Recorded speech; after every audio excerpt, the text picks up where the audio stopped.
Alhamdulillahilladzi hadana li hada wa ma kunna linahtadiya laula an hadana Allah. Asyhadu an la ilaha illallah wa asyhadu anna Muhammadan abduhu wa rasuluhu sallallahu alaihi wasallam. Assalamualaikum warahmatullahi taala wabarakatuh.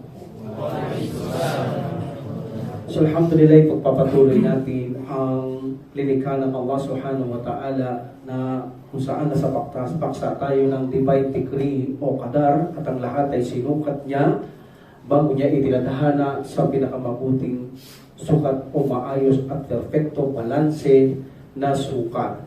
Alalahanin natin ang takda ng Allah subhanahu wa ta'ala ay pang-universal at legislation. Pag sinabing ang takda ay universal, ang tao ay wala itong mapipilian o hindi siya binigyan kapamahalahan upang pumili sa kanyang sarili, meaning ito ay magaganap at mangyayari sa ayaw at sa gusto na nilikha ng Allah subhanahu wa ta'ala. That is a universal decree, meaning kapag dinais ng Allah subhanahu wa ta'ala mangyari, mangyayari. Kapag hindi niya dinais na hindi mangyayari, walang choice ang lilikha ng Allah subhanahu wa ta'ala. About the legislation, dito naman ang takda ng Allah subhanahu wa ta'ala, binigyan niya ng malayang makapamili ang isang lilikha ng Allah subhanahu wa ta'ala at pinaalam niya kung ano ang makakabuti, makakasama sa kanya sa pamamagitan ng mga batas ng Allah subhanahu wa ta'ala. Meaning, ang tao ang siyang pipili sa mga bagay na yan. So, mayroon tayong dalawang pinaniniwala ang itinakda ng Allah subhanahu wa ta'ala. This is a universal qadar and legislation qadar. And also, sa qadar na ito, universal and legislation, ay mayroon tayong pinaniniwalaan na ang qadar ay may apat na arkan o rukun o pillars. At pinaksa natin nakaraan, the author, ginawa niyang dalawang level. Naggawa siya ng dalawang level o antas sa apat na rukun na ito o apat na arkan ng qadar, ay ginawa niya, binukod niya ang dalawa sa isang level at isang level. Kaya ang sabi niya nakaraan, ang qadar ay may dalawang antas at bawat antas ay naglalaman ng dalawang bagay. So this is the arkan, itong apat na ito, ba't iniwalay niya? So susundin natin ang aklat ni Ibn Taymiyyah rahimahullah, but actually walang pinagkaiba ito. Arkan, the pillars of qadar, or itong dalawang antas na ito naglalaman ng dalawang bagay na kung saan pinaksana natin nakaraan. Ang unang qadar na pinaniniwala natin bilang pillars o antas na nilalaman ng antas na ito o unang level, na unang laman ng unang level ay ang kaalaman ng Allah subhanahu wa ta'ala. Meaning, itinakda niya ang lahat ng bagay ayon sa kanyang perpektong kaalaman. Alam niya lahat ang kanyang itinakda at hindi siya nakakalimot at nagkakamali sa kanyang mga lilikha. Though by way of knowledge ng Allah subhanahu wa ta'ala, wala tayong maaaring ipintas sa kanya na ito'y mali, na ito'y hindi niya alam, na ito'y nakalimutan niya. Wala. Lahat ay nasa kanyang kaalamang perpekto, sukat ang lahat ng bagay, balanse, perpektong lahat ng kanyang lilikha, at walang maaaring makapagsabi na siya ay naglikha ng mali o masama, at ito ay hindi maaaring iugnay sa kanya maliban lamang sa atin. Kaya nga binigyan tayong revelation na makapamili kang malaya, ipinaalam sa iyo ang anong mabuti, anong masama, ikaw ang mamimili para sa ikabubuti at ikasasama ng tao. So sa atin lang ang masama na iuugnay. But sa kanya, hindi maaaring iugnay ang masama na kanyang lilikha na alam natin for the sake of understanding, ito'y masama at ang totoo. Ang masama kapag alam mo itong ibaligtad, ipaikot, ang masama ay higit na mabuti sa paggawa na talagang mabuti. Yan ang totoo. Kaya naman napaka-perfecto ang sukat ng Allah subhanahu wa ta'ala kanyang itinakda bago niya itinadhana ang lahat ng bagay. Bago itinakda ng Allah subhanahu wa ta'ala ang isang takda o tadhana, sinukat niya muna ito. Hindi niya itinakda bago niya sinukat. Baliktad yan. May naniniwalang ganyan. Na tinakda muna ng Allah subhanahu wa ta'ala bago niya sinukat. Hindi. Isinukat niya muna ito bago niya itinakda ang kanyang gustong itakda ng Allah subhanahu wa ta'ala. At bilang pagpapatuloy natin sa aklat ni Ibn Taymiyyah rahimahullah, aniya wa alima jami'a ahwalihim minat ta'ati wal ma'asi wal arsaq wal ajal. And then, thumma kataballahi fi lahwil mahfud. Yes, and then, Allah subhanahu wa ta'ala said, maqadir al-khalq. Sabi ng Allah subhanahu wa ta'ala, at alam niya ang lahat ng kondisyon. Lahat ng kondisyon ng kanyang lilikha, alam niya.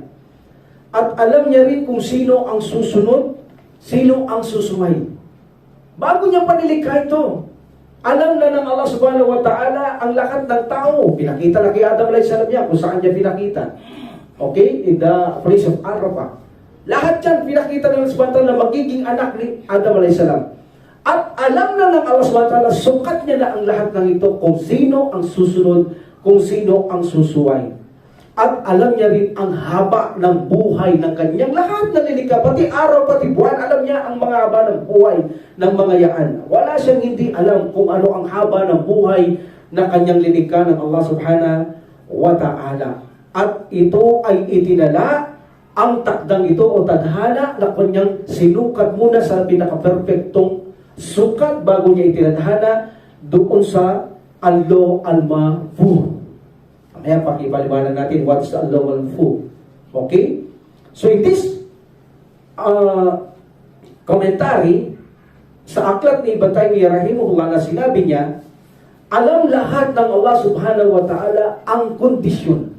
Anong mang kondisyon ng kanyang lilikha? Ang kondisyon ng araw, ang kondisyon ng buwan, ang kondisyon ng mga bituin, ang kondisyon ng kalangitan. Maaari na ba itong mawasak? Maaari na ba itong masira ang kalangitan? Maaari na bang malaglag ang araw o hindi malalaglag ang buwan, ang bituin? Alam niya ang kondisyon ng mga ito, kung kailan sila malalaglag o maaaring malaglag. Alam niya ang kondisyon nila kung saan sila ay naglalabas ng mga major, kung saan panggatong sa araw, mga atomo. Alam niya lahat ang kondisyon ng kanyang linikha, especially ang mga tao.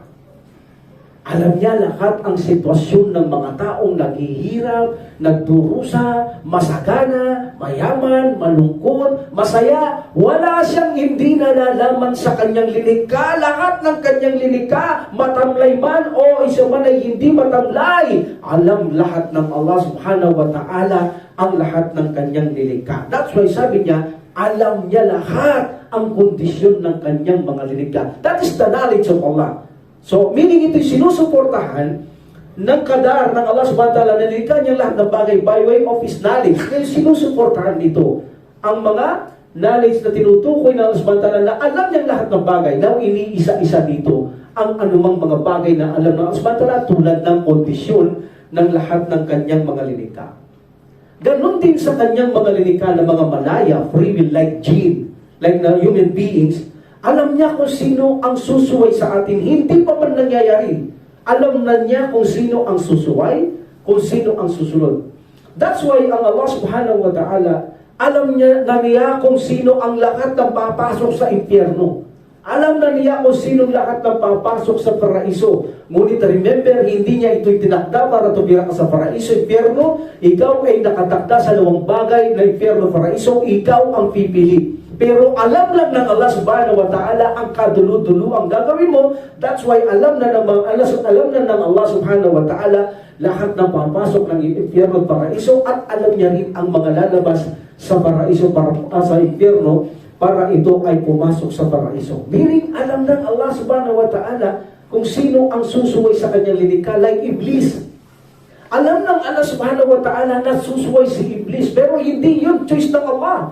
Pagdating sa legislation, binibigyan tayong malaya ng Allah subhanahu wa ta'ala makapamili. Yan ay gusto ni Iblis. Even na si Adam alayhis salam, iyon ay kanyang pinili na siya ay sumuway kay Allah subhanahu wa ta'ala. But of course, nangako ang Allah subhanahu wa ta'ala na maglilika siya ng tao sa kalupaan. Pero hindi niya linagay si Adam dito. Bagkus gumawa siya ng tao na kung saan kapag nagkasala, doon niya lang ibababa si Adam alayhis salam dahil ito'y lugar ng makasalanan.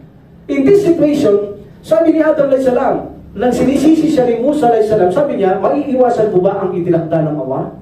Anong ibig sabihin ni Adam alayhis salam? Actually, ang takdang ito ay itinakda talaga ni Allah subhanahu wa ta'ala kay Adam alayhis salam na siya talaga ay magkasala. Dahil kung hindi siya magkakasala, papalitan siya ng iba ng Allah subhanahu wa ta'ala yung magkakasala. Kaya lang alam na niya na si Adam ang kanyang Diyos, magkakasala siya, susuway siya, dahil yun ay knowledge ng Allah subhanahu wa ta'ala sa hinaharap. But yun din ang gusto naman ng Allah subhanahu wa ta'ala, na kung saan itakda kay Adam alayhis salam na magkasala siya para ibaba siya sa kalupaan para hindi masira ang pangako ng Allah subhanahu wa ta'ala. But hindi niya choice ng Allah subhanahu wa ta'ala, binigyan niyang malaya si Adam alayhis salam. Actually, pinalalaanan niya na huwag siyang lalapit sa pulong ito. Pero sumuway siya, ba't alam yun ng Allah subhanahu wa ta'ala, at yun ay tinakda ng Allah subhanahu wa ta'ala. Ngunit, ipinakita niya na siya ay nagkamali si Adam, siya ay malaya at pinalahanan siya ng Allah subhanahu wa ta'ala. Ngunit ginawa niya yun. Ngunit ang katotohanan, yun ay mangyayari at mangyayari dahil bababa niya ang mga tao sa kalupaan ng Allah subhanahu wa ta'ala. That's why, bagamat sinabi natin, iyon ay mangyayari, tinakda ng Allah subhanahu wa ta'ala, dahil talagang magilika siya na magkakasalang tao para bumaba rito, ibig sabihin, kahit nagkasala siya, mayroon mabuti kay Adam alayhis salam.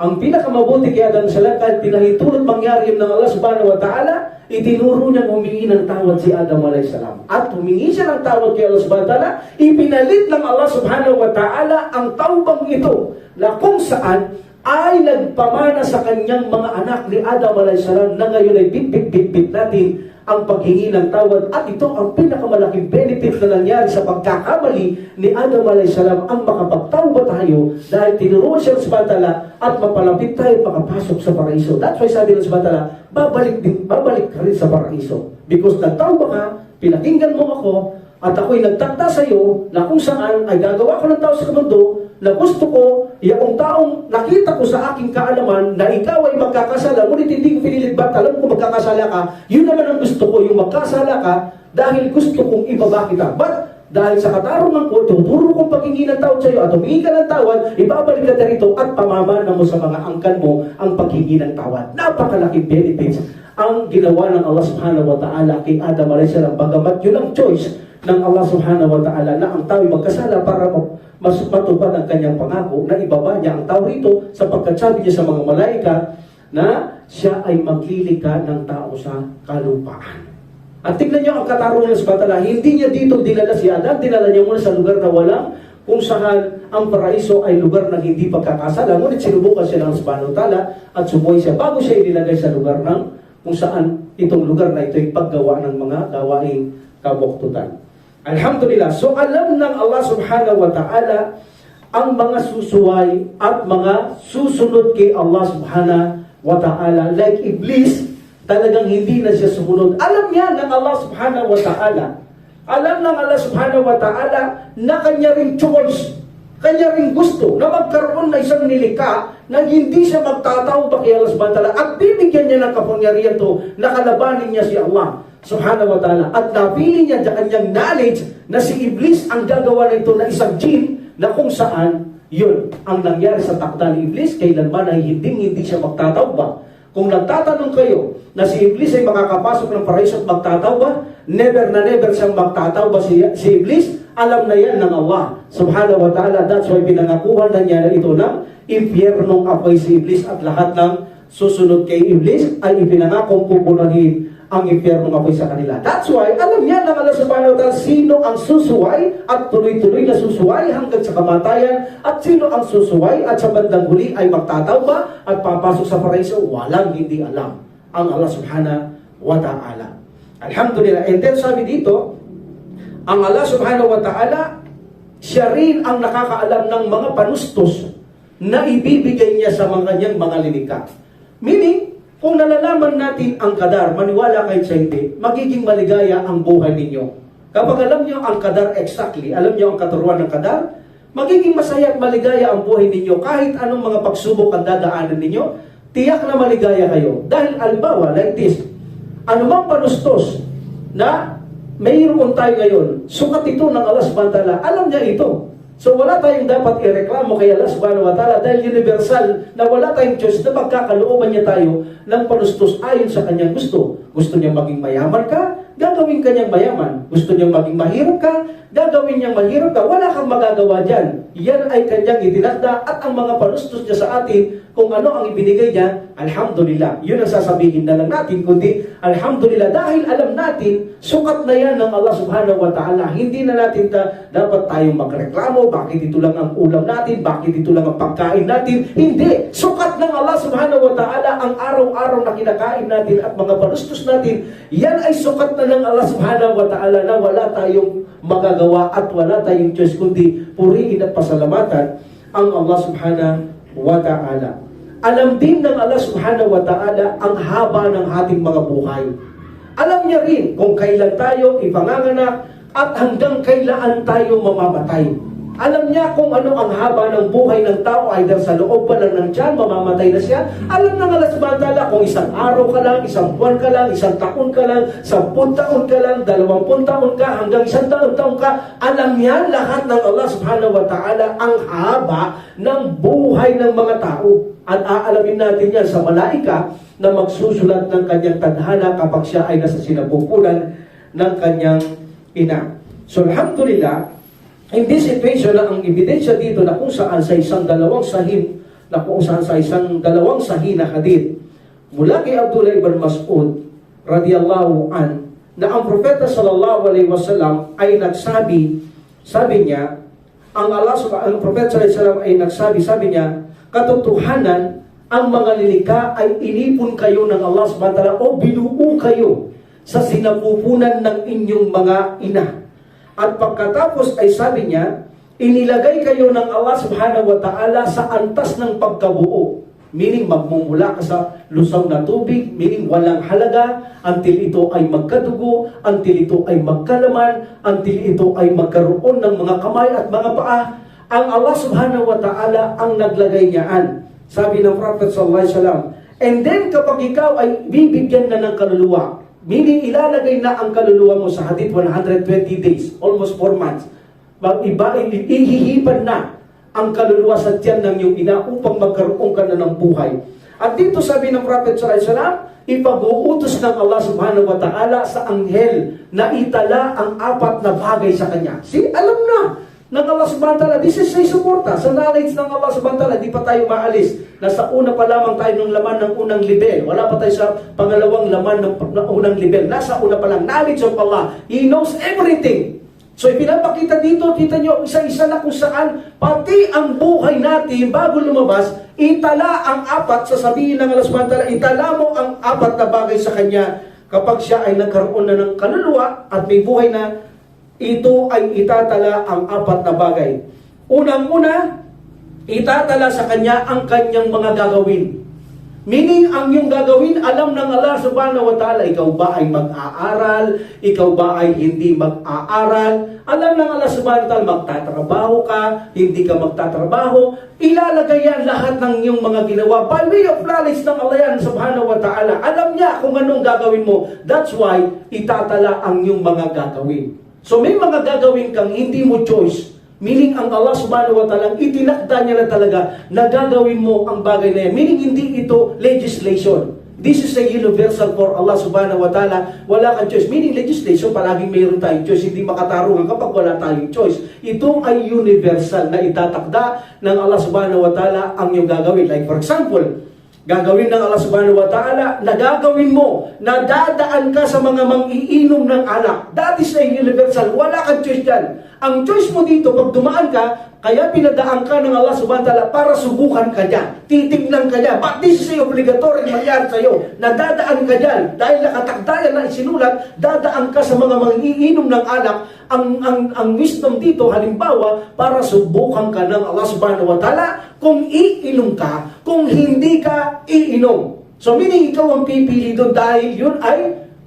legislation. Meaning alam mo ang masama at mabuting ikaw pipili. But yung pagdaan mong yun, hindi mo kailan kayang iwasan yun. Yan ay mangyayari at mangyayari. That's why itatala sa iyo ang iyong mga gagawin para ikaw ay subukan ng Allah subhanahu wa ta'ala. So minsan, ang Allah subhanahu wa ta'ala, Ipatatala niya na ikaw ay magtatrabaho. Magtatrabaho ka. Ipatatala niya hindi ka magtatrabaho. Kahit gusto mo magtrabaho, walang trabaho na darating. Meaning wala ka munang trabaho ngayon. Nakatala yan. May sukat ang mga yan kay Allah subhanahu wa ta'ala. Kaya sabi ko, kapag alam mo ang kadar, ang buhay mo ay puno ng kaligayahan.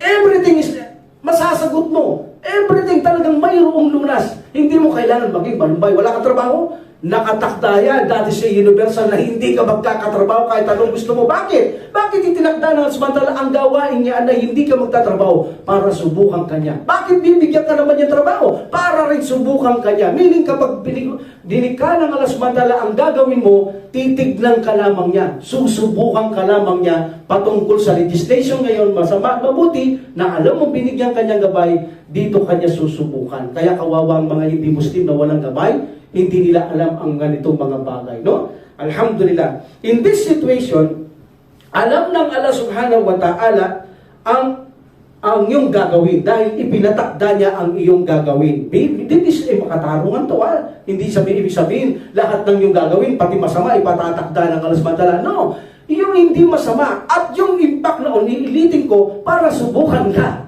I think naiintindihan nyo, itilika ng Allah subhanahu wa ta'ala o pinatakda niya lahat ng gagawin mo. Ibig sabihin lahat yan, ang kaakibat na gagawin mo, mayroon dito na kaakibat na legislation. Kaya itinakda niya yon para subukan kanya ngayon patungkol sa bagay na masama at mabuti kung ano ang pipiliin mo. But actually, alam ng Allah subhanahu wa ta'ala rin kung ano ang pipiliin mo. Hindi ibig sabihin, patatakda niya ang gagawin mo, pati masama, itakda mong pumatay na ganyan. Abay, hindi yun ang tinutukoy ng Allah subhanahu wa ta'ala. Maaaring itakda ng Allah subhanahu wa ta'ala na daling kanya sa mga kriminal. Wala kang choice. Dahil nagigipit ka sa buhay mo, itinakda niya na gagawin mong lumapit sa mga kriminal. But now, paglapit mo sa kriminal, alam mo ang masama at mabuti, doon kanya susubukan ng Allah subhanahu wa ta'ala. Meaning, hindi kanya itinakda na gumawa timano ng masama. Itinakda niya lang ng isang bagay gagawin mo at saka kanya lamang susubukan. At ikaw ngayon ang pipili pagdating diyan because this is universal and then legislation. Alhamdulillah. And then ipatatakda ng Allah subhanahu wa ta'ala ang iyong kabuhayan. Wala ka nang dapat ireklamo sa kabuhayan dahil sulat na yan. Bago ka pa lumabas sa sinapupunan ng ina, itinakda na niya ang kakainin mo sa araw-araw. Wala ka nang hahanapin pa, nakatakda na yan. Ibig sabihin, ang kakainin mo sa umaga, sa tanghali, sa gabi, 5 beses, 3 beses, 1 beses, o minsan wala, nakatakda na yan kay Allah subhanahu wa ta'ala. Ang iyong ulam, ang iyong kanin, ang iyong bigas, lahat ng provision ng Allah subhanahu wa ta'ala sa tao ay nakatakda. Kaya wala ka nang dapat pang ikalungkot dahil mayroong kamano wala. Yan ay itinakda ng Allah subhanahu wa ta'ala, nakasulat sa araw na ito, marami kang ulam. Sa bukas sa araw na ito, puro kanin lang at wala kang masyadong ulam. Nakatakda yan. Kaya magiging maligaya ka, magiging masaya ka kung naiintindihan mo ang kadar. Ito ang kinaganda ng kadar, nagiging satisfied ang isang tao. Gaano man ang kanyang dinadaanan tulad ng mga propeta at sugo dahil naiintindihan nila ito, they are satisfied sa kanilang buhay. Kahit anong mangyaring pagsubok, kahit anong dalamhati, kahit mawalang pa ng lahat ng mahal sa buhay, naiintindihan na nila dahil nakasukat ang buhay ng kanilang mga pamilya at pagdating sa sukat ng buhay, mamamatay sila. Hindi mo kailangan manangis, hindi mo kailangan sisihin si Allah subhanahu wa ta'ala. Nakatakda ang lahat ng kamatayan, may sukat at haba kung kailan mamamatay ka. Anumang panustos mayroon tayo, nabibigay ng Allah subhanahu wa ta'ala, mayroon ka bukas, wala ka ngayon, alhamdulillah. Palaging alhamdulillah. You know, brother, kaya wala akong bigas ngayon, masaya ako. O bakit ka masaya, kapatid? Wala kang bigas. Dahil sinulat ito ng abalay kang inutusan ng Allah subhanahu wa ta'ala, sa ganitong araw ako'y walang kakainin. Kaya nga, alhamdulillah, anong magagawa ko kung ito ay universal decree na itinakda ng Allah subhanahu wa ta'ala? Wala akong choice sa universal decree, kundi ang tanggapin at puriin ang Allah subhanahu wa ta'ala. So, ibibigay din ng Allah subhanahu wa ta'ala ang sukat ng buhay mo, sabi ng Prophet sallallahu alaihi wasallam. Meaning, bago ka lumabas sa sinapupunan, itatala na rin kung kailan ka mamamatay. Anong lugar, saan lugar, anong oras ka mamamatay, nakatala na rin yan. Kaya sa Muslim, never na nalulungkot sila. Nalulungkot sila na may kasamang pagrereklamo. Hindi naman nalulungkot na natural lang yon. Pero yung nalulungkot silang nagrereklamo sila because namatayan sila, never na ginagawa ng Muslim yan. Bakit? Dahil alam mong nakatakda ang tao kailan siya mamamatay. Anong oras, anong panahon. Alam mo man ang dahilan. Hindi mo man alam ang dahilan ng ikamamatay mo. Alam naman yan ng Allah subhanahu wa ta'ala kung anong rason ng ikamamatay mo, kung saan ka mamamatay. Walang hindi nalalaman ang Allah subhanahu wa ta'ala. At itatala niya rin ang buhay mo na ikaw ba ay maging miserable o ikaw ay maging maligaya. Meaning ikaw ba ay maging mahirap o ikaw ay maging mayaman. Kung ikaw ay maging mahirap, alhamdulillah, nakatakda yan. Para subukan kayo. Tandaan ninyo, subukan tayo ng Allah subhanahu wa ta'ala. This is a universal decree. Kapag universal decree, no choice tayo. Ngunit may kaakibat na pagsusubukan ka ng Allah subhanahu wa ta'ala pagdating sa alam mong makakabuti at masama, alam mong batas, susubukan ka niya. Linika ka niya ng mahirap, susubukan ka. Dati sa universal decree, mangyayari sa iyan. Susubukan ka lang ng Allah subhanahu wa ta'ala. Susubukan ka niyang maging mayaman, susubukan ka rin ng Allah subhanahu wa ta'ala. Meaning, mahirap, mayaman, maligaya, masaya, malungkot, lahat ay sinusubukan lamang ng Allah subhanahu wa ta'ala. Kung bakit niya itinakda ang mga yan na wala tayong kalayaan na pumili, kundi darating sa atin at darating ang mga bagay na ito ang dahilan para lamang tayo subukan ng Allah subhanahu wa ta'ala. So meaning, ang Allah subhanahu wa ta'ala, alam niya lahat ang kanyang mga lilikha. Ang kanilang pagsunod, alam ng Allah subhanahu wa ta'ala. Ang kanilang pagsuway, alam ng Allah subhanahu wa ta'ala. Ang mga panustos na ibibigay o matatanggap ng lilikha ng subhanahu wa ta'ala, mapahayag, mapatao, mga jinn, alam ng Allah subhanahu wa ta'ala. Ang mga mamamatay, alam ng Allah subhanahu wa ta'ala. At anuman ang dahilan, sanhi ng kanyang ikamamatay na hindi alam ng tao, alam ng Allah subhanahu wa ta'ala ang sanhi ng tao kung ano ang ikamamatay niya, saan siya mamamatay, aksidente ba ito, sakit ba ito, alam yan ng Allah subhanahu wa ta'ala. At sukat na yan, hanggang kailan ka magkaroon ng sakit, hanggang kailan ka magkaroon ng problema, magbitbit ng kahirapan, maging maligaya, alam lahat yan ng Allah subhanahu wa ta'ala. Alhamdulillah. And then, sabi dito, at ito ay nakatala ang lahat ng takda o tadhana ng Allah subhanahu wa ta'ala matapos niya sukati sa balanse at perfectong sukat doon sa Allah al-Mahfuh. Allah al-Mahfuh. Allah, meaning Allah al-Mahfuh, this is a guarded tablet. Binabantayang tableta ito. Okay? Mahfuh is guarded. Mahfuh is guarded. Binabantayan. And Allah, this is a tablet. This tablet, wala tayong alam sa nature nito, ang kalikasan nito. Either sinulat ba ng panulat na inutusan ng Allah subhanahu wa ta'ala na ang pinagsulatan ay metal? Wala tayong alam, walang nabanggit sa Quran, sa hadith, na kung saan ang pinagsusulatan sa Allah al-Mahfuh, kung saan doon nakasulat ang lahat ng bagay sa Allah al-Mahfuh na binabantayan ng mga dalisay tulad ng mga anghel, na kung saan binabantay ito, that's why tinawag ito Allah al-Mahfuh, binabantay na tableta. Wala tayong alam sa nature nito. Hindi natin alam kung ito ay gawa sa kahoy, ang pinagsulatan na sa Allah al-Mahfuh, o hindi natin alam this metal, from gold, from silver, from diamond, etc. Wala tayong kaalam-alam. Kung mayroon tayong alam mula sa Quran Sunnah, tanggapin natin. Ngunit kung wala tayong alam, alhamdulillah, tanggapin natin na mayroong pinagsulatan doon sa Allah al-Mahfuh kung saan pinagsulatan ng isang panulat na inutusan ng Allah subhanahu wa ta'ala. Alhamdulillah. So, al-Mahfuh, this is guarded. Sapagkat unang-una, binabantayan to ng mga dalisay na lilikha ng Allah subhanahu wa ta'ala na mga anghel. Meaning, kung bakit ito nababantayan, unang-una na ibig sabihin na ito ay guarded, walang anumang bagay ang maaring palitan dito. Guardyado ito. Meaning, hindi pwedeng palitan yun. Unang-una, nandoon sa Allah al-Mahfuh, hindi mataas yan, at hindi maaaring ninuman na palitan doon. Lahat nandoon sa Allah al-Mahfuh, walang mapapalit kahit isa. Mananatili ang sa Allah al-Mahfuh. Kahit anong mangyari, mananatili ang nasa Allah al-Mahfuh. Hindi katulad ng mga hawak ng anghel dito na pinagsusulatan nila sa atin, mayroon na babago. Alam natin ang hadith. Gustong mamamatay ka na because mapagsada ka, sasabihin ng subhanahu wa ta'ala, palitan niyo muna. Huwag niyo muna hayaan mamatay. papalitan dito yon. Meaning extension, i-extends ka. That's why ang Allah subhanahu wa ta'ala is al-basir. Siya ang extender. Nag-e-extend. Meaning, instead na mamatay ka na, dahil mapagbigay ka, dadagdagan ka ng buhay ng subhanahu. Yun ang ibig sabihin, sabi ni Ibn Taymiyyah rahimahullah. Ang Allah al-mafuh, walang magbabago kahit na isa. Mangyayari at mangyayari. Maliban sa hawak ng mga anghel dito, sila lang ang napapalitan. Maaaring mapalitan. Like for example, make dua. Instead na kung saan mangyayari ito because of dua, pakikinggan ka ng Allah subhanahu wa ta'ala, mapapalitan. Dito maaaring mapalitan sa mga hawak ng mga malaika, ang maaaring itinakda ng Allah subhanahu wa ta'ala mapalitan. Ngunit in Allah al-mafuh, kaya sinabi itong binabantayan ng mga maingat at dalisay nagbabantay, never na kailanman magbabago ang nakasulat sa Allah al-mafuh, mangyayari at mangyayari ang nakasulat doon. Sabi ni Sheikhul Ibn Taymiyyah rahimahullah. Alhamdulillah. Okay, so meaning ang Allah subhanahu wa ta'ala ay pinasulat niya ang lahat ng bagay sa Allah al-mafuh at wala itong magbabago, ni katiting o isang letra ay walang mababago doon.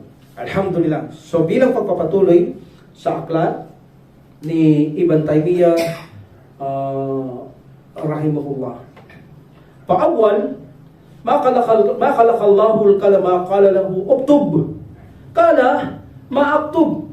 Qala uktub ma huwa kainun ila yaumil qiyamah. So this is the second. Ito ang pangalawang laman ng unang level. Yung una, knowledge of Allah, everything. Alam niya ang lahat. Pangalawa, ang rukun, second pillars, o sinasabing ito ay nakapaloob sa pangalawang level, ay ang ipinatala ng Allah subhanahu wa ta'ala sa isang panulat.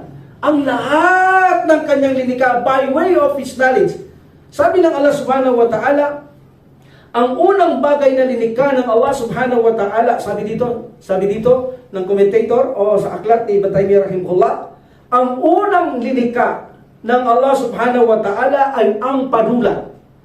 At sinabi ng Allah subhanahu wa ta'ala, magsulat ka, diliktaan niya. Nagsulat ka, sabi niya, inutusan ng Allah subhanahu wa ta'ala. So siya ay nag-reply, o aking Panginoon, ano ang isusulat ko? Remember, this pen spells kadar, pen of kadar. Because mayroon pang panulat na iba, maraming panulat na ginagamit, yung mga panulat ng mga malaika. Yung umakyat ang Prophet sallallahu alaihi wasallam, narinig niya ang may panulat na sumusulat, narinig niya yun. Ang tinutukoy dito ay pen ng kadar. Tandaan nito, ito ay panulat para lamang sa kadar. Itong pen na ito ay pen on kadar. Ha? Marami kayong malalaman patungkol sa mga pag-aaral ng kadar. Can you imagine? Kung ang panulat ng kadar ay isa lamang, alhamdulillah, that's it, natuyuan siya. Pero ibig sabihin ba wala na sumusulat? Mayroon pa. Dahil narinig ng Prophet sallallahu alaihi wasallam nung umakyat siya, naririnig niya ang panulat na sumusulat pa. Mayroon yun. Ibig sabihin, ibang panulat yun. Itong tinutukoy dito, ito ay pen of kadar. Panulat sa lahat ng mangyayari na itinakda ng Allah subhanahu wa ta'ala ang panulat na ito. So sabi ng Allah subhanahu wa ta'ala, isulat mo ang lahat ng bagay. Panginoon, anong isusulat ko? Isulat mo lahat ng bagay, sabi ng Allah subhanahu wa ta'ala, at hanggang mangyayari mula sa simula, hanggang sa araw ng paghukom, isulat mo. In this situation, binigyan ng Allah subhanahu wa ta'ala ng knowledge ang panulat. Diniktaan niya ang panulat, binigyan niya knowledge para maisulat lahat ang gusto ng Allah subhanahu wa ta'ala mula sa simula hanggang sa wakas. Sinukat ng Allah subhanahu wa ta'ala ang linikha bago niya itinadhana. Sinukat niya sa pinakaparaang makatarungan, justice, balanse, at ito higit sa lahat, ang kanyang sukat ay mabuti ang lahat ng pagkasukat na ito. In this situation, linikha ng Allah subhanahu wa ta'ala ang panulat. Okay? So, ibig sabihin, ang panulat ay wala itong buhay. Yes, panulat yun eh. Even ng pen natin, walang mga buhay yan. But remember, kapag ang Allah subhanahu wa ta'ala gusto niyang bigyan buhay ang mga walang buhay, kaya niyang gawin ng Allah subhanahu wa ta'ala. Ha? Kaya niyang bigyan. Katulad niyan, nagsalita yung panulat. Kaya yun. Ng Allah subhanahu wa ta'ala. Hindi ba sinabi natin, Inna Allah ala kulli shayin qadir? Kayang gawin lahat ng Allah subhanahu wa ta'ala. Paano ka sasamba sa mga rimulto? Paano ka sasamba sa mga propeta at anghel? Paano mo sasambahin si Isa alayhi salam? Paano mo sasambahin si Muhammad alayhi salam? Anong kaalaman nila? Anong magagawa nila sa mundo? Kaya naman napakalinaw ng ating reliyon.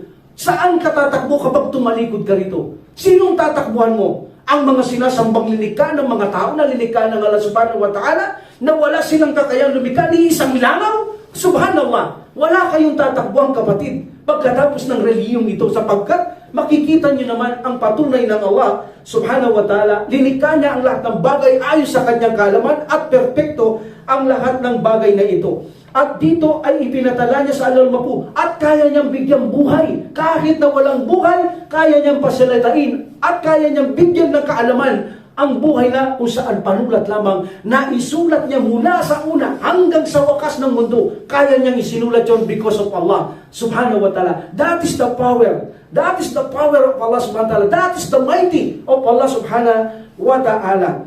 Alhamdulillah. Like for example, ang Allah subhanahu wa ta'ala, sabi niya, A'udhu billahi minash shaitanir rajim, bismillahirrahmanirrahim.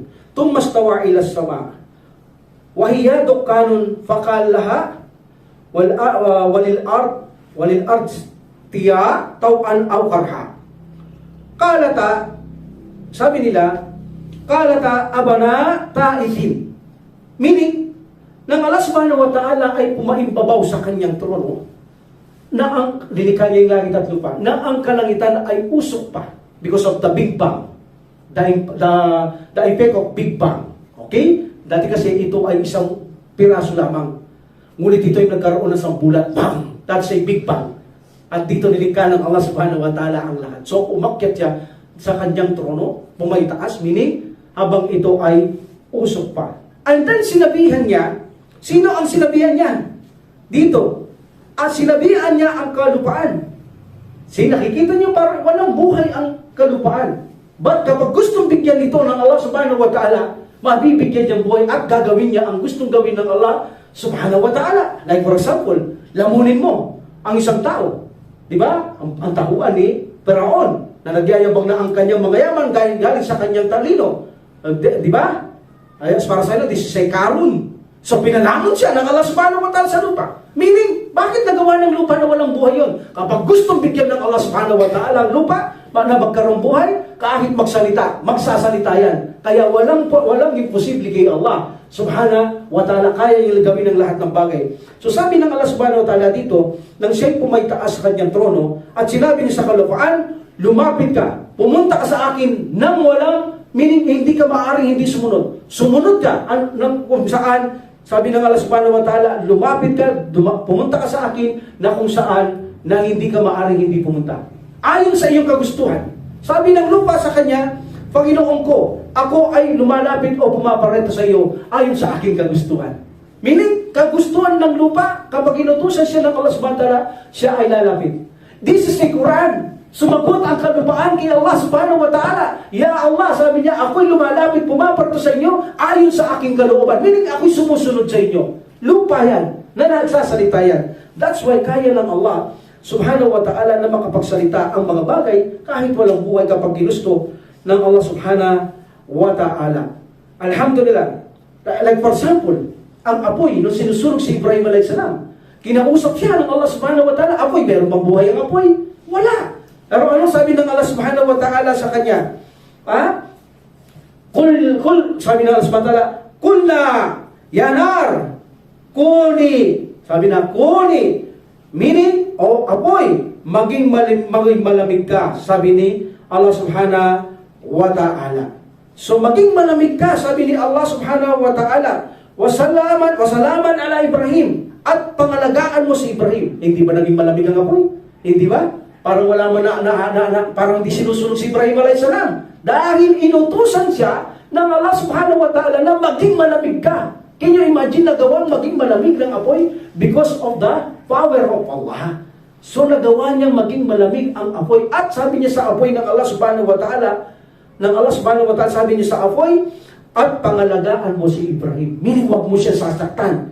Wag mo siya pababayaan. Allahu Akbar. Can you imagine apoy? Nakikinig siya kay Allah subhanahu wa ta'ala. Even na ang impyerno apoy sa araw ng paghukom, mayroon niyang leeg. magkakaroon ng liig, lilitaw siya sa mga tao at magsasalita siya sa mga tao by the will of Allah, sabi ng Propeta Muhammad sallallahu alaihi wasallam. Can you imagine, impyerno magkakaroon ng liig, sabi ng Propeta sallallahu, at magkakaroon ng anyo na kung saan magsasalita siya sa mga tao. Allahu Akbar. That's why, hindi katakataka na baka questioning ito na ang panulat, ano isusulat ng panulat? Walang buhay, makakapagsulat ng lahat ng bagay, no? Kayang gawin ng Allah subhanahu wa ta'ala ang lahat ng gusto niyang gawin. Also, subhanahu wa ta'ala, sinabi niya, o ikaw bundok, sabi niya, di ba? Sinabi ng Allah subhanahu wa ta'ala, ya jibal. Sabi ng Allah subhanahu wa ta'ala, ikaw bundok, sabi niya, luwalatihin mo si Allah. Can you imagine? That's why ang mga bundok may buhay. Dahil yan ay utos ng Allah subhanahu wa ta'ala. And also the ta'ir. Ang mga ibon, sabi ng Allah subhanahu wa ta'ala, and you birds also. Meaning, luwalatihin nyo rin ako. So meaning, ang mga bundok ay may buhay. Bakit? Sila ay lumuluwalhati kay Allah subhanahu wa ta'ala. Can you imagine, titignan mo, lupa na walang buhay, lumuluwalhati kay Allah subhanahu wa ta'ala. So meaning the mountains also glorifies Allah subhanahu wa ta'ala. Ang mga ito ay proof na hindi katakataka na utusan ng Allah subhanahu wa ta'ala ang isang panulat na siya ay sumulat mula sa simula hanggang sa araw ng pagwawakas, sabi ng Allah subhanahu wa ta'ala. At ito ay ginawa naman ng panulat according to sa utos, command or dikta ng Allah subhanahu wa ta'ala. At sinulat niya mula sa simula hanggang sa araw na ang lahat ng mangyari hanggang sa dulo o araw ng paghuhukom. And this is a part of Arabiyya ng Allah subhanahu wa ta'ala. Pama asaba al-insana lam yakun liyuhti'ahu, ma akhtahu lam yakun liyusibah. Meaning, anuman ang mangyari sa tao, anuman ang mangyari sa tao, ay hindi ito maaaring hindi mangyari. Anuman ang mangyari sa isang tao, hindi ito maaaring hindi mangyari. Meaning mangyayari at mangyayari kapag ginusto ng Allah subhanahu wa ta'ala. At kung anuman ang hindi mangyayari sa tao, ay hindi maaaring mangyari. Meaning pag ayaw ng Allah subhanahu wa ta'ala, hindi mangyayari sa isang tao ang gusto ng Allah subhanahu wa ta'ala na hindi mangyayari. So this is a universal decree. No choice ang mga tao in universal decree. Meaning, kapag ang Allah subhanahu wa ta'ala ay gusto niyang mangyari ang isang bagay sa kanyang linikha, mangyayari at mangyayari na wala kang magagawa. Hindi ka maaaring magreklamo. Wala kang magagawa kahit anong gawin mo. Kapag ginusto ng Allah subhanahu wa ta'ala, walang makakapigil nito kahit hindi mo gusto ang mangyayari sa buhay mo. Hindi mo gusto. Ngunit kapag nais ng Allah subhanahu wa ta'ala mangyayari at mangyayari yan. Tulad halimbawa, ang mga Muslim o mga taong pasuway, may mga Muslim na matitigas ang ulo. Ayaw nila nakikinig kay Allah subhanahu wa ta'ala, ayaw nila nakikinig kay Prophet sallallahu alaihi wasallam. Anong ginagawa ng Allah subhanahu wa ta'ala? Inililihis sila ng Allah subhanahu wa ta'ala. Wala kang choice. Ililihis ka talaga ng Allah subhanahu wa ta'ala. Kapag gusto ka niyang ilihis, walang makakagabay, walang makakatulong sa iyo. Ililihis at ililihis ka ng Allah. Yun ba'y makatarungan? Yes, dahil pinipili mo yun. Ibibigay ng Allah subhanahu wa ta'ala ang iyong gusto. Ibibigay niya ang iyong pinipili. Walang makakatulong sa iyo. Kahit ayaw mong malihis, ililihis ka ng Allah subhanahu wa ta'ala dahil yun ang gusto mo. Ngunit kung nakapagpakatuwid ka, sabihin mo, nagpapakatuwid ka. Ginagawa mo lahat. Pero hindi mo naasahan na tutuwid ka. Tutuwid ka ng Allah subhanahu wa ta'ala. Kahit napigilan mo pa yan, hindi mo mapipigilan dahil tutulungan ka ng Allah subhanahu wa ta'ala na maging matuwid ka. Dahil alam niya gusto mo magpakatuwid. Ganon ang Allah subhanahu wa ta'ala. Kapag gusto niyang gawin ang isang bagay sa isang kanyang mga linikha, walang makakapigil sa kanya. Kapag ayaw niyang gawin, hindi mangyayari. That's why, ma'asabatu min musibatin illa bi'idnillah. Walang mangyayaring masama sa inyo, sabi ng Allah subhanahu wa ta'ala, maliban aking pahintulutan. Meaning, kung anuman masama ang gusto ng Allah subhanahu wa ta'ala mangyari sa atin, iyan ay walang makakapigil kahit ayaw natin mangyari. Kahit gusto mo pa ng masama, kung hindi mangyayari sa iyo, gusto mo magpakamatay, hindi mangyayari sa iyo kahit magbikti ka kung ayaw ng Allah subhanahu wa ta'ala. Marami nagbibikting hindi na mamatay dahil yan ay hindi pa pahintulot ng Allah subhanahu wa ta'ala. Hindi niya itinakda na mamamatay ka dyan, hindi niya linikha na mamamatay ka dyan. Kahit gusto mo mangyari kapag ayaw ng Allah subhanahu wa ta'ala, walang makakagawa na ikaw ay makagawa ng isang bagay na hindi gusto ng Allah subhanahu wa ta'ala. That's why ang Allah subhanahu wa ta'ala gagawin niya in universal decree In universal degree, wala tayong choice. Gagawin at gagawin ng Allah subhanahu wa ta'ala ang kanyang kagustuhan. Okay? And then, hafitil aklam. Watuwiyatis suhub, kama qala ta'ala, alam ta'lam anna Allah ya'lamu ma fis samawati wal ard, inna dhalika fi kitab, inna dhalika 'ala Allah yasir. Wa qala ma asaba min musibatin fil ard wala anfusikum illa fi kitabin min qabli an nabra'aha, inna dhalika 'ala Allah yasir. So I think this is our last, inshallah. Sabi niya, ang panulat ay natuyo. This is a hadith. Ang panulat ay natuyo. This is the pen of Qadar. Remember na sabihin ako ng Qadar. Ibig sabihin ng pen ng Qadar na wala ng tinta ito. Baka sabihin niyo, bakit hindi sumusulat pa? Narinig ng Prophet sallallahu alaihi wasallam, wala na pala tinta. Binigyan naman ng tinta ng Allah subhanahu wa ta'ala. Hindi lang ito ang pen. Ito ay pen ng Qadar. Okay? Alamin natin ngayon to. Ang panulat ay natuyo. At ang pilas o pahayagan ay itinuklit. This is a hadith ng Prophet sallallahu alaihi wasallam.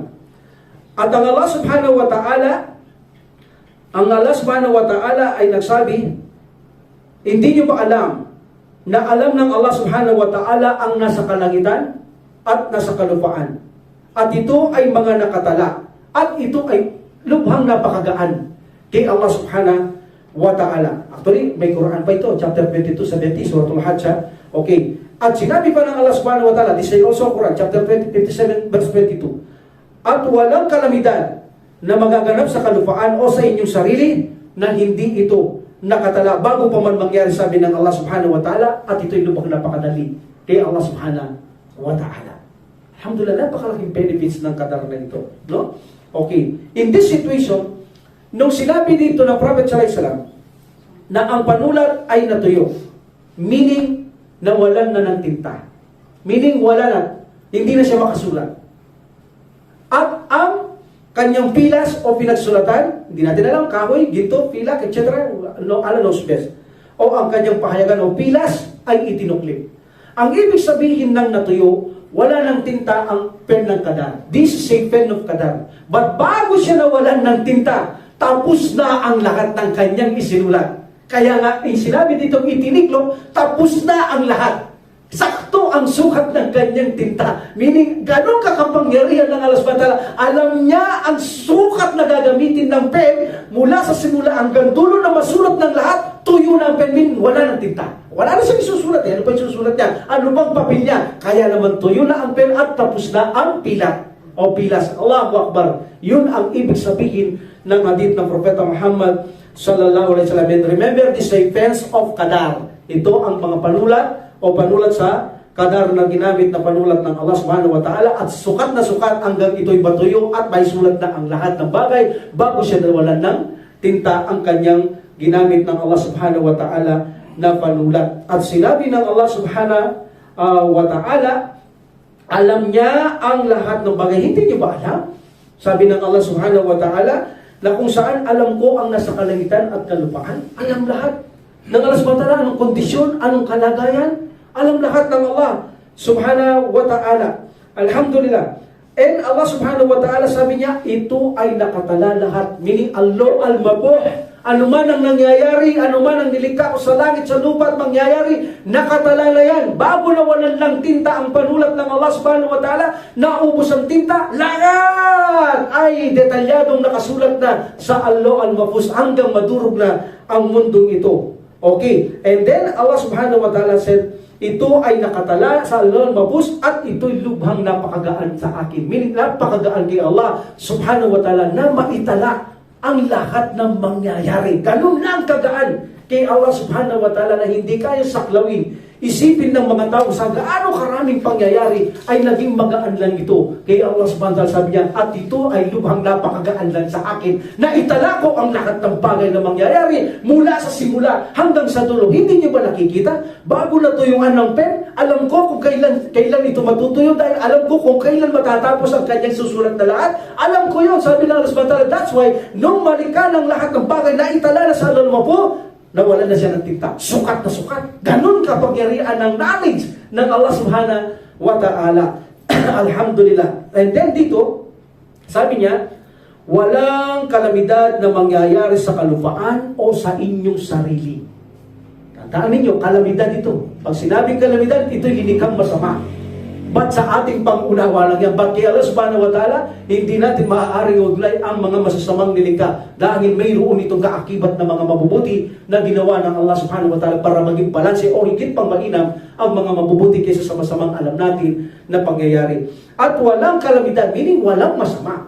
At walang kalamidad magaganap sa kalupaan at sa inyong sarili, maliban lamang ito ay nakatala na bago pa mangyari, sabi ng Allah subhanahu wa ta'ala. Bago pa mangyari, ano man masama ang mangyari sa iyo, ano man masama sa kalupaan, dito na sa degree, hindi mo maiwasan. Magkakaroon ka lagnat, magkakaroon ka sakit, magkakaroon ka ng kung saan ano-ano ibibigay ng Allah subhanahu wa ta'ala sa isang tao. Ano magaganap sa lupa? Puputok ang bulkan, magkakaroon ng tsunami. Lahat yan bagay, sabi ng Allah subhanahu wa ta'ala, bago mangyari, naipatala ko na ang lahat ng mga yaan doon sa al-mapu at napakadali sa akin ang mga kaalamang yaan bago mangyari ang mga kalamidad sa tao, sa isang kalupaan. Alam ko na yan, meaning na ipasulat ko na yan bago pa nangyari, sabi ng Allah subhanahu wa ta'ala. Allahu Akbar. Ganon kakapangyarihan ang Allah subhanahu wa ta'ala. Meaning, mangyayari sa kalupaan. Like for example, tagtuyot. Nakasulat na yan bago dumating ang tagtuyot. Napaksa natin si Dajjal. One of the reason nalilitaw si Dajjal, magkakaroon muna ng tagtuyot. Sa 3 taon. 1 taon, ang ulan ay mayroon pa. Sabihin natin 1/3. Pagkatapos, pagkasunod na 1 taon, magiging kaunti na ang ulan. And the 3rd year, wala nang ulan. Magkakaroon ng tagtuyot. Bago pa man mangyari yan, sabi ng Allah subhanahu wa ta'ala, nakatala na yan. At lubhang madaan lamang sa akin ang mga bagay na. Pag sinabing magaan, meaning hindi mahihirapan ng Allah subhanahu wa ta'ala na isipin ang mga yaan o anong mangyayari sa mga. Lubhang napakadali. Walang kahirap-hirap. Hindi mahirap sa Allah subhanahu wa ta'ala ang mga bagay na mangyayari at bago pa mangyari na ipatala na ng Allah subhanahu wa ta'ala na walang nakakaalam maliban lamang sa Kanya. Earthquake, mangyayari yan sa kalupaan. Bago magkaroon ng lindol, ano man lakas nito, ano man hina nito, sa lugar, alam na ng Allah subhanahu wa ta'ala ang mga lindol na darating kung kailan at saan, ilang beses sa loob ng 1 buwan, 1 taon, at sa buong mundo kung ilang lindol walang magkaganap na sabay-sabay, alam yan ng Allah subhanahu wa ta'ala. At yan ay nakatala, at yan ay napakagaan sa akin, sabi ng Allah subhanahu wa ta'ala. Ayan ang maaaring mangyari sa kalupaan. Another na popular na nangyayari, ang mga baha. Meaning, bago mangyari ang baha, alam na ng Allah subhanahu wa ta'ala gaano kalaki ang tubig sa baha. Gaano kalaki? Sino ang babahahin? Anong mga lugar ang babahahin? Alam na ng Allah subhanahu wa ta'ala kung mayroon bang makakadar sa baha, may mamamatay, may makikinabang, may mapipinsala. Alam na ng lahat ng Allah subhanahu wa ta'ala kung ilang baha ang lilitaw sa isang araw, sa anong mga lugar, sa anong mga bansa, anong magsabay-sabay na baha. Alam yan ng Allah subhanahu wa ta'ala at sabi ng Allah subhanahu wa ta'ala, at yan ay lubhang napakagaan sa akin. Alam ko lahat kung sino ang babahahin sa isang araw, sa isang linggo, sa isang buwan, sa isang taon, hanggang sa matapos ang madurog ang mundong ito. Alam ko kung ilang baha darating. Alam ko kung saan ang mga baha na darating. Allahu Akbar. Allahu Akbar. That is the knowledge ng Allah subhanahu wa ta'ala na dapat nating paniwalaan na ang kadar, one of the rukun or pillars, ay ang kanyang kaalaman. Hindi tayo maaaring magreklamo. Sobrang napakaalam ng Allah subhanahu wa ta'ala nang walang limitasyon. Paano sasabihin? Naglikha siya ng masama. Naglikha siya ng hindi maganda, mga pangit. Subhanallah. Ang Allah subhanahu wa ta'ala sa ganitong mga kaalaman, alam niya lahat ng bagay. Sasabihin mo na ang masama na lilikha para the sake of understanding, hindi niya kayang gawing mabuti para sa kanyang mga lilikha. Kaya niya gawin na maging mabuti ang mga masamang lilikha ng Allah subhanahu wa ta'ala. Okay, dako tayo sa inyong mga sarili. Ang ibig sabihin dito, halimbawa ng Allah subhanahu wa ta'ala, walang mangyayari na kalamidad o masama sa inyong sarili maliban nakatala na. Alam na ng Allah subhanahu wa ta'ala. Like for example, sakit, illness. Itong mga sakit na ito, alam Alam na ng Allah subhanahu wa ta'ala, ilang beses kang magkakasakit sa buong buhay mo, anong klaseng mga sakit. Alam niya, ng bawat taong lilikha ng Allah subhanahu wa ta'ala, ilang sakit, anong mga uri ng sakit, anong sakit ang maaaring ikamatay ng tao. Bago pa dumating sa iyan, sabi ng Allah subhanahu wa ta'ala, nakatala na yan, at ito ay lubhang magaan sa akin, na alam ko gaano mang karami ang nilikha kong tao, even a jinn. Alam ko kung kailan sila magkasakit, anong klaseng sakit, kailan sila gagaling pa ba, hindi gagaling, o ikamamatay ng sakit. Alam ko yan, sabi ng Allah subhanahu wa ta'ala. That is Allah subhanahu wa ta'ala. Ipinapakita rito talaga ang kanyang knowledge na kailangan paniwalaan bilang isang pillars ng kadar para tayo ay walang maisumbat kay Allah subhanahu wa ta'ala pagdating sa kanyang pagkalikha sa mga kadar, sapagkat napaka-perfecto at napakaalam na walang hanggan ng Allah subhanahu wa ta'ala. Ano pa? Epidemics. Maaari mangyari sa tao ang salot. Ano pa? Mga destructive, mga pagkawasak, mga bagyo, mga lindol, mga baha. Maaari ding mangyari para maapektuhan ang tao sa mga ganitong sitwasyon, at ito ay alam na ng Allah subhanahu wa ta'ala, at ang lahat ng ito, sabi ng Allah subhanahu wa ta'ala, ay batis na record. Nakasulat na, sabi ng Allah subhanahu wa ta'ala, bago pa man i-initiate it, bago namin gawin ito, lahat ay nakatala. Meaning, iyon ang isinulat ng panulat. Isa sa isinulat niya ang mga bagay na ganito na kung saan ipinapakita ng Allah subhanahu wa ta'ala from ayaw Quran. Alam ng Allah subhanahu wa ta'ala ang magkaganap sa kalupaan. Alam niya, walang hindi alam ang Allah subhanahu wa ta'ala. That's why, ang mga nagre-reject na ang Allah subhanahu wa ta'ala na hindi niya alam ang lahat ng bagay. So sinasabi nila, bago malaman ng Allah subhanahu wa ta'ala isang bagay, kailangan i-reveal niya muna pag nalaman niya mali, at saka niya babaguhin. Subhanallah. Mayroong ganyang akida. Ang iba naman naniniwala sila, ngunit itinatakbo nila ang wills ng Allah subhanahu wa ta'ala, at sinasabi nila ang tao walang kalayaan. Itinakda na automatic ng Allah subhanahu wa ta'ala at ng kanyang gagawin, kulit ng binasa natin kanina, wala kang choice. Meaning lahat ng masama, mga mabuting gagawin mo ay itinakda ng Allah subhanahu wa ta'ala. Ibig pagsabihin ng Allah subhanahu wa ta'ala, gagawa ka ng masama, meaning siya mismo ang magtatakda sa masama mong gagawin. Yun ba ay justice sa Allah subhanahu wa ta'ala? Pwedeng masumbat doon ang Allah subhanahu wa ta'ala kung itinakda niyang gagawa kang obligadong masama. Pwedeng masumbatan doon ng Allah subhanahu wa ta'ala. Hindi yun gagawin ng Allah subhanahu wa ta'ala. Bibigyan kanya ng choice na ikaw ang pumili ng mabuti at masama. That's why, ang sino mang naniniwala na ang itong taong ito na sinasabi nila na ang Allah subhanahu wa ta'ala ay hindi niya alam ang mga bagay, maliban kung ito ay i-reveal niya at saka niya lang malalaman doon kung mali at tama. Kung mali, papalitan niya. That's why there's abrogated in Quran. Ang sino mang naniniwala na ganyan ang akida, sila ay hindi Muslim. Sila ay hindi Muslim because it is against sa revelasyon ng Allah subhanahu wa ta'ala, wallahu kulli shay'in alim. Meaning, sabi ng Allah subhanahu wa ta'ala, ang Allah subhanahu wa ta'ala ang nakakaalam ng lahat ng bagay, sabi ng Allah subhanahu wa ta'ala. That's why hindi mo pwede sabihin sa kanya na bago niya malaman ang isang bagay, kailangan i-reveal niya muna at doon niya malalaman kung mali at tama ito. Pag mali, papalitan niya ito, sabi ng mga naniniwala sa mga ganitong mga uri ng akida. Subhanallah, sa mga taong ito, sila yung mga kadariya. Sila yung mga kadariya. But ang mga kadariya ngayon, nagbago na. Ang bago na, naniniwala na sila na alam lahat ng Allah subhanahu wa ta'ala, ang lahat ng bagay at nakatala. Ang masakit, itinakwil naman nila ang mashiya ng Allah subhanahu wa ta'ala, na kung saan ang Allah subhanahu wa ta'ala ay itinatakwil nila ang mashiya o nire-reject nila ang wills, yung kalooban ng kagustuhan ng subhanahu wa ta'ala, at yun ay hindi makatarungan kay Allah subhanahu wa ta'ala. That's why hindi gagawin yun ng Allah subhanahu wa ta'ala pagdating sa mga legislation na alam mong masama at mabuti o makakabuti, makakasama sa iyo o mga batas. Bibigyan ka ng choice ng Allah subhanahu wa ta'ala. Hindi niya itatakda sa iyo ang masama na ikaw ay gagawa.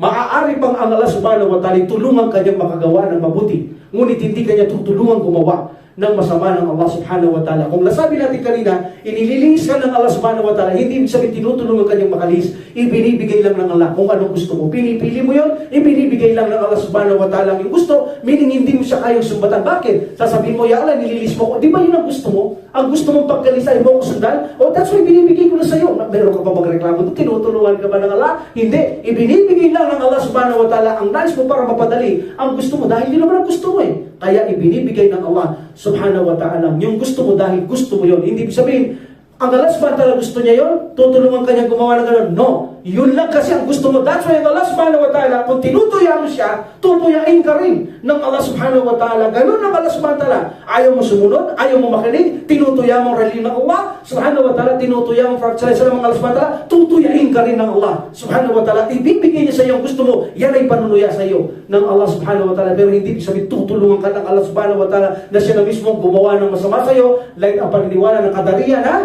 Wala kang kalayaang gumawa, pumili ng masama at mabuti dahil yan ay itinakda ng Allah subhanahu wa ta'ala sa yes, naniniwala tayong lahat ng anumang mangyayari ay sa kapahintulutan ng Allah subhanahu wa ta'ala. But in legislation, pumili ka. Ikaw ang pumili. But alam ng Allah subhanahu wa ta'ala, lilikha pa rin ng Allah subhanahu wa ta'ala. But naging makatarungan ng Allah subhanahu wa ta'ala, bagamat tinigka niya ang mga bagay mabuti at masama, ikaw ang pumili, hindi ang Allah subhanahu wa ta'ala. But ito'y likha ng Allah subhanahu wa ta'ala. Hindi natin ito maaring itakwil ng lahat ng bagay ay lilikha ng Allah subhanahu wa ta'ala. But in legislation, binigyan tayong karapatan ng Allah subhanahu wa ta'ala maging malaya at pumili ng matama at mabuti, masama. Ngunit alam ng Allah subhanahu wa ta'ala ang pipiliin ng isang tao, mapabuti man o masama. Yan ay alam ng Allah subhanahu wa ta'ala. So, alhamdulillah, I think we will stop here inshallah. Pagpapatuloy natin sa susunod.